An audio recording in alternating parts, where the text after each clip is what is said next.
Minnesota is full of history, some of it, more sordid than you might think. Absolutely. That's the case when it comes to our connection to the gangsters from the last century. The Minnesota Road Guide to Gangster Hotspots by Chad Lewis tells the whole story. M.A. Roscoe is making the book come to life this morning. The St. Paul Hotel is a landmark in downtown St. Paul, about 100 years old. It's known now for beautiful rooms, the Scotch Club, all kinds of things. But back in the day, we're talking, I guess, the 20s and 30s, yes. Chad Lewis, it was known as a home for the Al Capone of St. Paul, a Mr. Leon Gleckman. So this is where he basically was holding it down. Yeah, he not only hung out here, he moved in here in rooms 301 to 303. He actually stayed there, and he had a bunch of his colleagues down in the hotel lobby. So when the gangsters came to drop off their money from all the brothels and gambling homes, he would just accept it right there at the hotel. He was mainly a bootlegger, but he had his hands in any crime in St. Paul. Anything that was going on, he took a little cut of it. Did he end up getting prosecuted?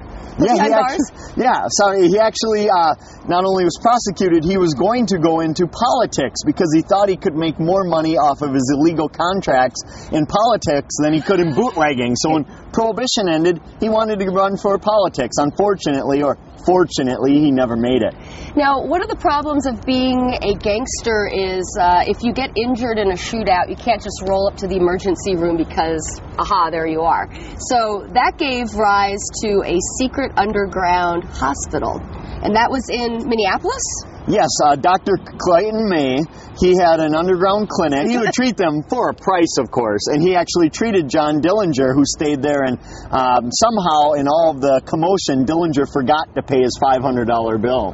Why was Minnesota such a kind of it seems almost welcoming place for this kind of activity and for gangsters of this era? It was welcoming. They actually encouraged gangsters to come here and do what they want because the police made a lot of money off of it. You could do what you want as long as you spread out the money a little bit. So they were a safe haven. Actually, Alvin Creepy Carpus said, if you were looking for somebody you haven't seen in a while, you looked in prison or St. Paul, because if they weren't locked up in one, they were hanging out in the other. Well, a badge of honor. Yes. I'm not so sure. It's a dubious badge of honor, but if you want to hear more stories like this, Chad's giving a talk at the St. Paul Central Library, just over there. It's on Sunday, March 14th at 2 o'clock, and it's free.